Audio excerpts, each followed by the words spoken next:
मी सचिन ताराचंद राठोड, प्रभाग क्रमांक 6मधून सर्वसाधारण पुरुष ड कडमधला ड याच्यामध्ये सर्वसाधारण पुरुषमधून मी निवडणुकीमध्ये उभा आहे. मी मागील 15 वर्षापासून शिवसेनेचा शाखा प्रमुख आहे या भागाचा. आणि कित्येक लोक पक्षाने मोठे केलेले लोक सोडून गेले, पण आम्ही निष्ठावंत म्हणून पक्षाच्या निष्ठेने काम करत राहिलो. त्यामुळे एक सामान्य सर्वसाधारण कार्यकर्त्याला पक्षाने निष्ठावंत होता, त्यामुळे मला न्याय दिलेला आहे. आणि पूर्ण प्रभागामध्ये माझी ओळख देण्याची कोणाला गरज नाही, म्हणजे मला नावाने लोक ओळखतात. कारण मी 15-20 वर्षापासून लोकांमध्ये सतत जोडलेलो आहे. मी ग्राउंड लेवलचा कार्यकर्ता आहे आणि पक्षाने मला आज न्याय दिलेला आहे. जसं पक्षाने मला न्याय दिला तसेच लोकही मला न्याय देतील. आणि या वार्डामध्ये भरपूर दिग्गज उमेदवार समोर उभा आहे माझे, पण एक सामान्य आणि प्रामाणिक कार्यकर्ता असल्यामुळे मला लोक लाईक करत आहे आणि मला न्याय देतील. वार्डामध्ये काय काय समस्या आहे? वार्डामध्ये जे कॉमन समजा सगळ्या वार्डामध्ये, तसेच आमच्या वार्डामध्ये बी पाण्याची मेन समस्या आहे. पिण्याच्या पाण्याची समस्या आहे, ड्रेनेजची समस्या आहे. महापालिकेची शाळा म्हणजे पहिले होते ते आता 2 शाळा तर बंद झालेल्या आहेत. त्यामुळे गोरगरिबांच्या लोकांच्या शिक्षणाचा प्रश्न आहे. ते लोक कुठं शिक्षण देतील त्याच्यावर मला विचार करायचा. की खेळासाठी ग्राउंड नाही मुलांना, मुलं खेळणार कुठं, त्याच्यासाठी काय योजना करता येतील नागरिकांच्या सुखसुविधांसाठी, आरोग्यासाठी, ते मी करणार आहे. आपण शहराच्या मध्यवर्ती भागामध्ये आहात आणि शिवसेनेच्या फाउंडर मेंबरपैकी आपण आहात. त्याच्यामुळे आपण निष्ठावंत आहात आणि पक्षाने आपल्याला ही उमेदवारी दिलेली आहे. याबद्दल आपण पक्षाचे काही ऋणनिर्देश वगैरे व्यक्त करणार आहात? हो, पक्षाचा माझे जिल्हा प्रमुख, शहर प्रमुख, माझे शिवसेनेचे नेते माननीय चंद्रकांत खैरे, माझे जिल्हा प्रमुख यांनी माझ्यावर विश्वास टाकून, आणि आमचे शहर प्रमुख आणि हे सगळे क्वालिफाईड लोक असून एक सुशिक्षित तरुण म्हणून मला त्यांनी आणि प्रामाणिक निष्ठावान कार्यकर्ता म्हणून मला या भागात त्यांनी लढण्यासाठी न्याय दिला. भरपूर इच्छुक होते आमच्याकडे बी या सर्वसाधारणमध्ये, पण मला त्यांनी न्याय दिला. कारण पक्षाशी एकनिष्ठ राहिलो, लोकांची कधी हे केलं नाही. म्हणजे लोक मला लाईक करतात की एक प्रामाणिक कार्यकर्ता आहे बाबा. आज प्रत्येक समाजाचा माणूस मला येऊन भेटतो आहे किंवा आज तुम्हाला न्याय भेटला. 15 वर्ष निष्ठेने मी काम केलेलं आहे सतत. मी बाल शिवसैनिकापासून इथपर्यंत आजपर्यंत कोणती आशा अपेक्षा न बाळगता आलेलो आहे. जसे लोक पळून गेले ना आमच्या पक्षातून मोठे केलेले, त्याच्यापेक्षाही जास्त मला प्रत्येक निवडणुकीचे लोक देतात. आत्ताही मला त्यांची ऑफर होते समोरच्या लोकांची, पण मी निष्ठेने काम केलं आणि निष्ठेने पक्षासोबत राहिलो, त्याच्यामुळे मला लोक निवडून देतात. जे सरकारी योजनाएं राहतात आम जनताला न पोचतं कसं? हो, योजना कुठलीही योजना असू द्या, म्हणजे आता शिवणपासून तर हे भरपूर बेरोजगाराचा प्रश्न असतो आहे, यांच्यासाठी भरपूर स्कीम महापालिकेतर्फे येते. हे लोक काय मध्येच त्यांचे सेटिंगचे लोक तिथं टाकून देतात, गोरगरीब माणसापर्यंत योजना पोहोचू देत नाही.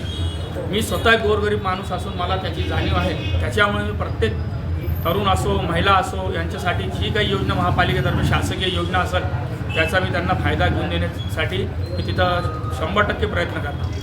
तरुणांच्या समस्या आजकाल जास्त प्रमाणामध्ये भेडसावत आहेत. त्यांच्या हाताला काम नाही आणि शिक्षण घेऊन ते घरी बसलेले आहेत. त्यांच्यासाठीचे काही उपक्रम आपल्याजवळ असतील ना? हो, म्हणजे जे बेरोजगार तरुण आहे माझे, आता महापालिकेमध्ये कंत्राटी कामगारांची भरती करतात हे मोठ्या प्रमाणावर. कुठली तरी एक एजन्सी आहे, त्यांनी महापालिकेचं घेतलं, त्या एजन्सीसोबत बोलून माझ्या भागातले जास्तीत जास्त तरुण मुलं कसे तिथे ॲडजस्ट होतील, त्यांच्या हाताला काम कसं भेटेल, त्याच्यासाठी मी पूर्णपणे प्रयत्न करणार. महिलांसाठी काय योजना आहे? महिलांसाठी मुख्य म्हणजे हेच शिक्षण, महिलांसाठी शिवणयंत्र, शिवणकाम, म्हणजे ते स्वतःच्या पायावर उभं राहू शकतात. असे भरपूर योजना महापालिकेतर्फे असते. काही मला माहिती आहे, काही मला माहीत नाही. जर मी निवडून गेलो तर त्या योजनाही मला डिटेलने माहीत होतील आणि ते प्रत्येक गरजू महिलापर्यंत पोहोचण्याचा प्रयत्न करतात. भ्रष्टाचार रोखण्यासाठी काय नीती आहे तुमची? भ्रष्टाचार रोखण्यासाठी नीती म्हणजे भ्रष्टाचार संपूर्ण देशात चालू आहे, ते कोणी रोखू शकत नाही. पण आपण प्रामाणिक असल्यावर समोरचा किती भ्रष्टाचारी असला तो भ्रष्टाचार करू शकत नाही, कारण त्याला माहिती आहे हा माणूस कोणाचा रुपया खात नाही, हा खाऊ देणार नाही. म्हणजे माझं जे काम असेल माझ्या प्रभागासाठी जे काही स्कीम्स वगैरे असतील ते त्याच्यामध्ये शून्यही भ्रष्टाचार होऊ देणार नाही मी. प्रत्येक नागरिकापर्यंत पोहोचण्याचा प्रयत्न करतो. युवा पिढी नशा हो, आता भरपूर प्रमाणात आपले जे CP साहेब आहे, पोलीस कमिशनर, संभाजीनगरचे, त्यांनी एक मोठं पाऊल उचललेलं आहे नशामुक्त संभाजीनगर म्हणून, आणि त्याला नागरिकांनी खूप प्रतिसाद दिलेला आहे. आणि आम्हीही नागरिकांना जागरूक करू, प्रत्येक एरियामध्ये जाऊन आम्ही नागरिकांना सांगू की ह्याच्यामुळे आपली तरुण पिढी पूर्ण बर्बाद होत आहे. मग तो कुठलाही समाजात हो, आज पिढी तर बर्बाद झाली तर मग त्यांचं आयुष्य सगळं अंधकारमय होत आहे. हे समजून सांगून जास्तीत जास्त तरुणांना आपण वळणावर आणू, चांगल्या कामात त्यांना लावू आणि नशेपासून दूर राहण्याची विनंती करू. आपण नगरसेवक म्हणून निवडून आले, केवळ आपण नगरसेवक प्रभाग क्रमांक 4चेच असणार, सहा. 6चे असणार असं नाही. कारण शिवसेना उद्धव साहेबांचं काम आहे, ही सर्वसमावेशक आणि संपूर्ण शहरासाठीच आहे. मग शहराच्या अनेक काही भागात समस्या आहेत, त्या समस्यासुद्धा सोडवण्यासाठी आपण प्रयत्न करणार आहात की नाही? बघा साहेब, मी तुम्हाला पहिली जी लाईन होती माझी त्याच्यामध्ये मी तुम्हाला सांगितलं होतं की मी बाल शिवसैनिकापासून इथपर्यंत आलेलो आहे. आणि आमचा पक्षाचं एक उद्दिष्ट ध्येय धोरण आहे, ते म्हणजे बाळासाहेबांनी आम्हाला शिकवलेले 80% समाजकारण आणि 20% राजकारण. तर जिथं कुठं माझ्यासारखे सामान्य कार्यकर्त्याची जर महानगरपालिकेत जरी निवड झाली तर मी जमीन सोडणार नाही. आणि लोकांची जी समस्या आहे, प्रभागाच्या व्यतिरिक्त लोक जे समस्या घेऊन येतील ते आमच्या वरिष्ठांकडे जाऊन बसून मी स्वतः बोलून ते सोडून घेण्याचा प्रयत्न करेन.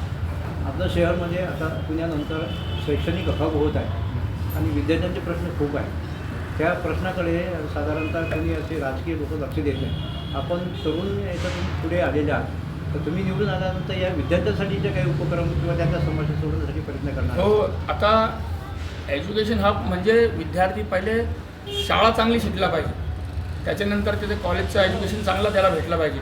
त्याच्यासाठी पहिले आपल्या भागात चांगल्या शाळा, चांगले शैक्षणिक संस्थांना आपले मुलं अटॅच करून देणे, त्यांचे प्रवेश करून घेणे, ॲडमिशनला काय प्रॉब्लेम येत असेल तर त्यांना मदत करणे, हे सर्व काही मी शैक्षणिक याच्यामध्ये जे काही अडचणी येत असेल लोकांना ते मी 100% सोडवण्याचा प्रयत्न करेन. महानगरपालिकेच्या शाळेचा दर्जा अलीकडे म्हणजे सतत आलेला आहे.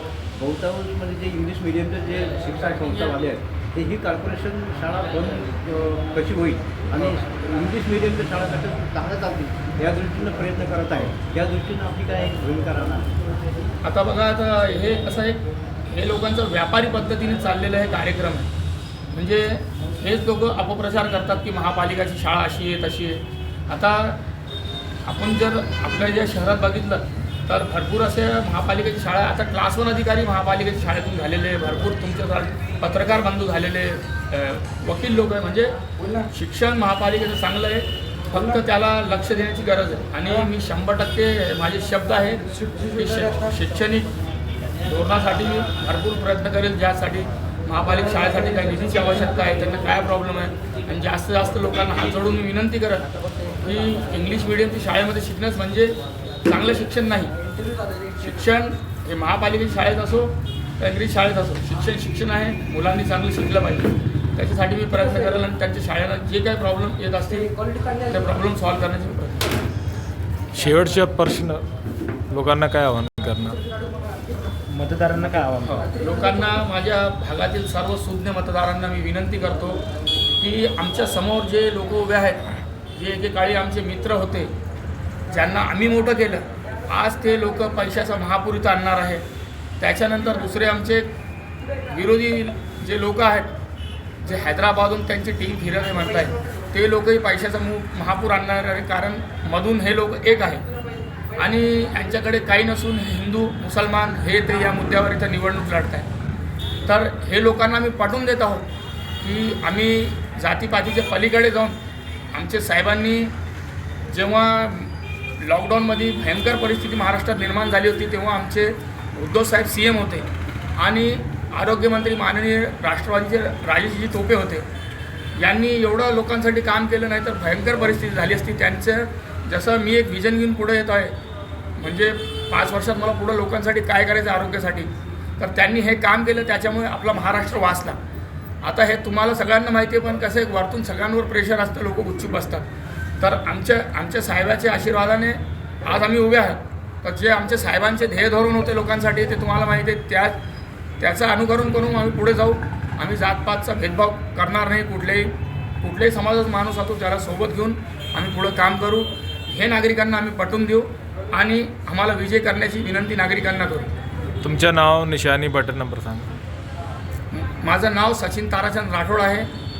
प्रभाग क्रमांक 6मध्ये क आणि ड असे आमचं 2चं पॅनल आहे. तर ड मध्ये माझं बटन नंबर 4 आहे. क मध्ये आमची अजून एक उमेदवार आहे. हे अर्षद भाई यांची सून सय्यद अक्सा तला, हे यांचंही 4 नंबरवर आहे. क मध्ये आणि ड मध्ये माझंही 4 नंबरवर आहे. आम्ही 2चाच पॅनल घेऊन लढत आहोत. लोकांची चर्चा जे आमचे 2चं पॅनल, लोकांना 2 स्वेच्छेने कुठल्या पक्षाला टाकायचे तुम्हाला ते तुम्ही बघा म्हणता, पण आमचे 2 लोकांना ते भरभरून मतदान करतील हे आम्हाला माहिती आहे.